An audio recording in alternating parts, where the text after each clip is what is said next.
Good morning. So glad you tuned in again. I hope you're all doing okay. I'm not having coffee with you this morning because you can tell I'm not at home and I'm in church. I'm filming today at the chapel on the campus of the Lithuanian World Cultural Center in Lamont. That's where I live. For kind of a trivia fact, this center here is the largest Lithuanian culture center outside of the country of Lithuania. So it's kind of a special place. And Lamont is also special to the Vincentians. 63 years ago, my brother and I began our journey with the Vincentians on this property. Just to the east of us here, we entered St. Vincent de Paul High School Seminary. Now, unfortunately, the only thing remaining from the campus of St. Vincent High School Seminary is this brick. After we closed the seminary and sold the property, when they were tearing the campus down, I went and got a brick. But we began our journey there, and now I'm in the chapel of the campus where we finished our Vincentian seminary education.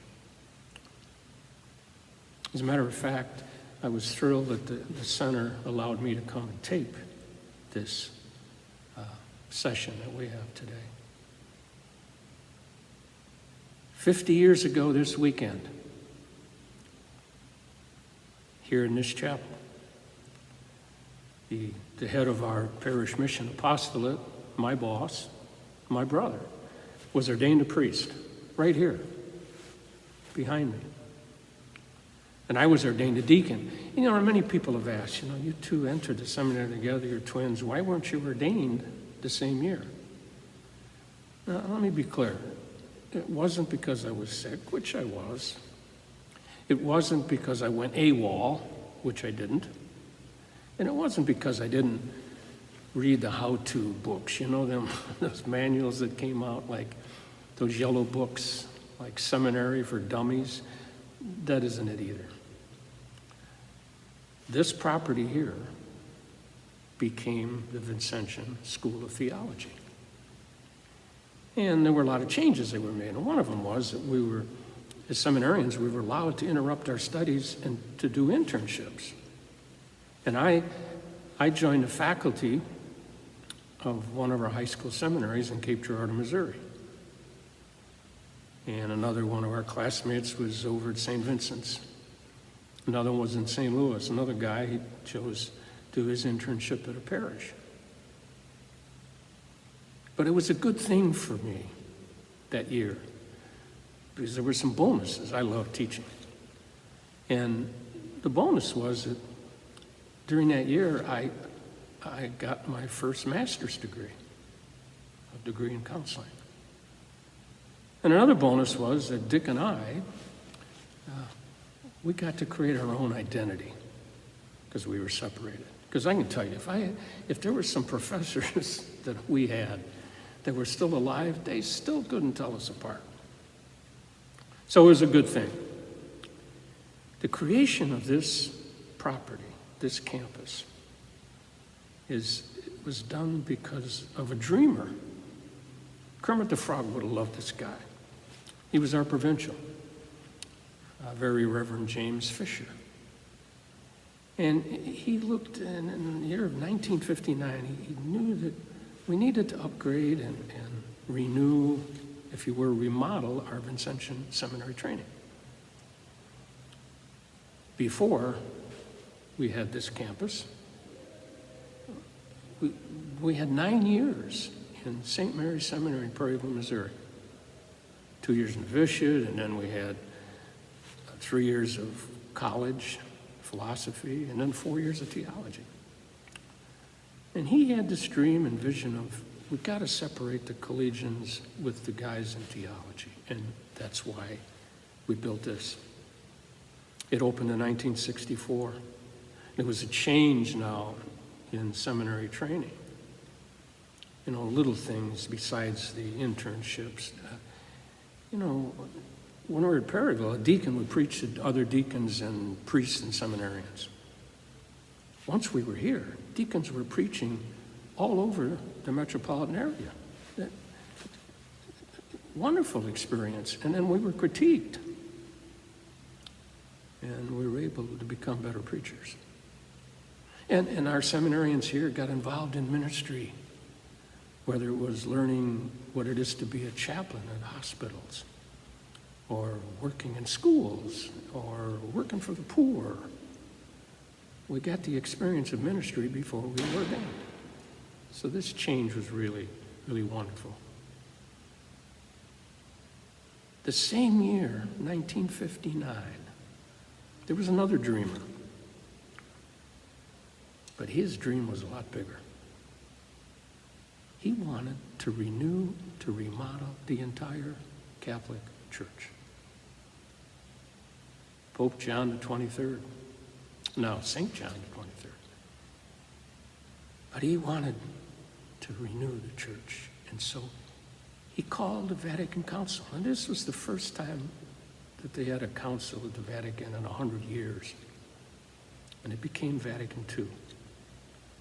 And even as it was assembled, they probably figured out that he had a different view of the church. Because it wasn't just the cardinals and the bishops. The bishops, they could bring people that would help them. People that could be their theologian or help them when they made decisions. So there were many more people than just bishops and cardinals. Priests and people who weren't priests. Matter of fact, one of the priests that was a theologian there was on the faculty here when we were here. But what happened at that council was just astounding. Great change. I mean, the church no longer was just going to be the teacher of dogma and morals. It had a new focus. The church would be redefined as the people of God. And so many other things that happened that were so wonderful. Now the focus was going to be on prayer and Eucharist and service. Church was going to be in the world, not apart from the world. Wow.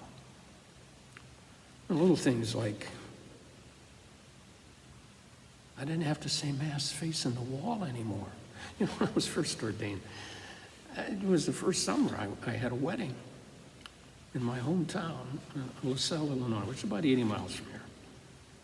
And it was a relative.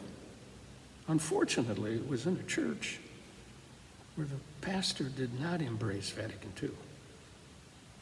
And I had to do the wedding facing the wall with the couple behind me.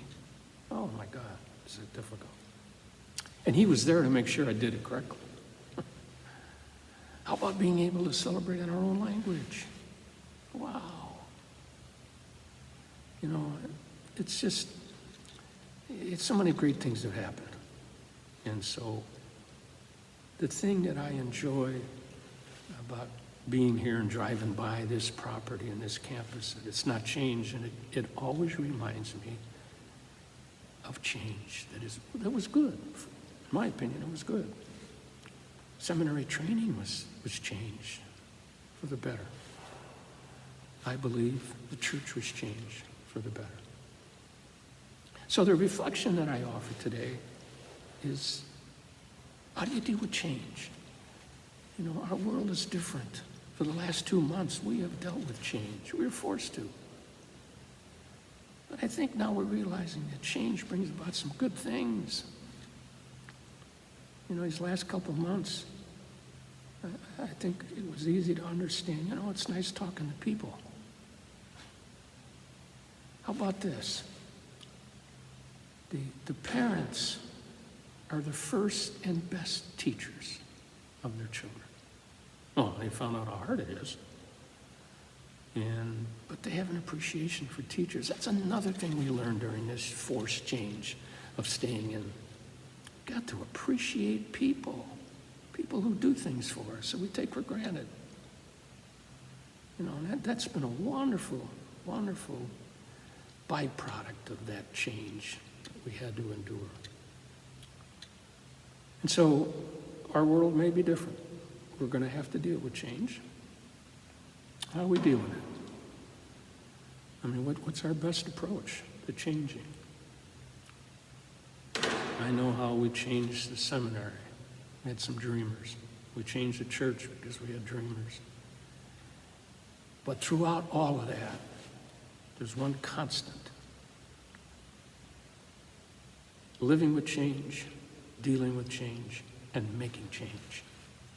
Doesn't happen without God's help. And so we need his help, and that's why we turn to him. Our Holy Father said last week that as we have looked at things differently now, we've come to appreciate life more, probably. Appreciate creation more, because we miss it. And he says, you know, the more you appreciate life and creation, the more you turn to God. You can't help but turn to God. So we won't lose that. And I encourage you to do that. We'll finish with a prayer, and I want to again thank the Lithuanian World Cultural Center for allowing me to do this here, because it has such great memories. And so let us turn to the Lord again. I invite you to get your mission prayer, and let us conclude. Divine Savior, transform me into yourself. May my hands be your hands. May my tongue be your tongue. Grant that every faculty of my body may serve only to glorify you. Above all, transform my soul and all its powers, that my memory, my will, and my affections may be the memory, the will, and the affections of you.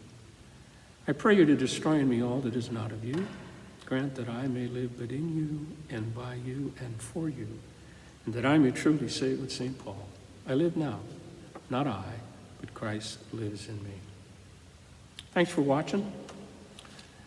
See you next week. God bless.